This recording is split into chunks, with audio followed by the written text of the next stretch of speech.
Hello students. इस lecture में हम डिस्कस करने वाले हैं डीप को। अभी डीप क्या होता है उसे डिस्कस करते हैं।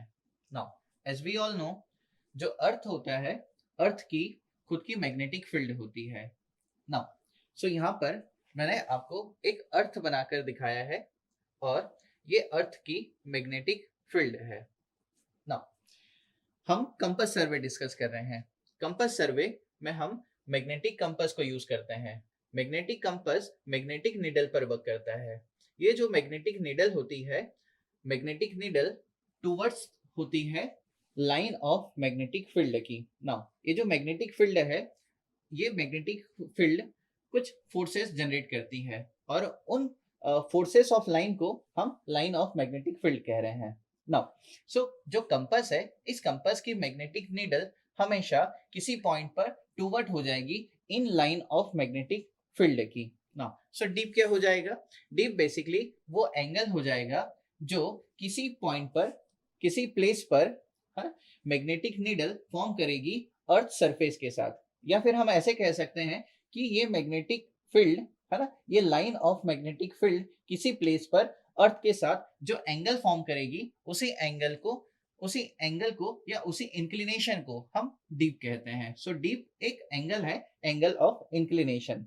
नाउ अर्थ के किसी पॉइंट पर in line of magnetic field को रिप्रेजेंट करता है हमारा मैग्नेटिक कंपास। तो मैग्नेटिक कंपास अर्थ सरफेस पर है ना, अर्थ सरफेस के साथ किसी पॉइंट पर जो एंगल फॉर्म करेगा उसी को हम डीप कह देंगे।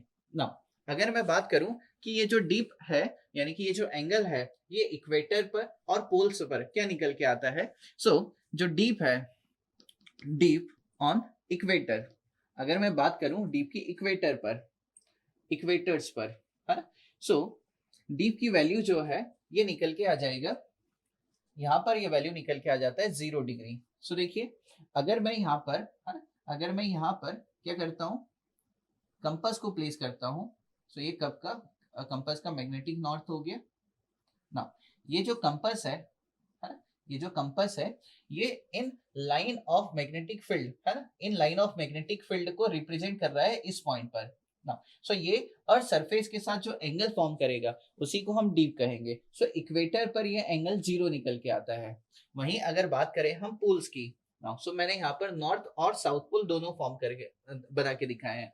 नाउ अगर मैं इस पॉइंट पर आकर के लेट अस सपोज कंपास को रखता हूँ, सो कंपास की मैग्नेटिक नीडल कुछ इस डायरेक्शन को रिप्रेजेंट करेगी। ये हो गया मैग्नेटिक नॉर्थ। नाउ इस केस में आप देखेंगे कि जो डीप है, सो डीप ऑन पोल्स, ये कितना निकल के आ जा रहा है? ये 90 डिग्री निकल के आ जा रहा है। सो आप देखेंगे कि इस पॉइंट पर इस पॉइंट पर जो कंपास की मैग्नेटिक नीडल है वो रिप्रेजेंट कर रही है लाइन ऑफ मैग्नेटिक फील्ड को, और ये लाइन ऑफ मैग्नेटिक फील्ड इस पॉइंट पर यानी कि पोल्स पर अर्थ सरफेस के साथ कितना एंगल फॉर्म कर रही है? तो ये 90 डिग्री का एंगल फॉर्म कर रही है। और इक्वेटर और पोल्स के बीच में अगर आपसे पूछा जाए कि इक्वेटर और पोल्स के बीच में जो डीप है उसकी क्या वैल्यू निकल के आएगी, सो ये 0 से 90 के बीच में कुछ भी वैल्यू निकल के आ सकती है। सो यहाँ पर हमने डिस्कस किया डीप को। I again repeat, deep basically angle होगा जो कि मैग्नेटिक नीडल फॉर्म करेगी from the earth surface. Now यहाँ पर कुछ लाइंस भी निकल के आती है।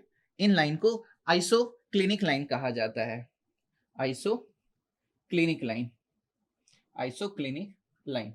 अब ये आइसोक्लिनिक लाइन क्या होती है? आइसोक्लिनिक लाइन बेसिकली उन लाइन को कहते हैं जो अर्थ सरफेस पर उन पॉइंट्स को ज्वाइन करती है जिन पर डीप की वैल्यू सेम निकल के आती है। So a line which join the same value of dip are called isoclinic line. Now एक और टर्म निकल के आती है यहाँ पर, ए क्लिनिक लाइन।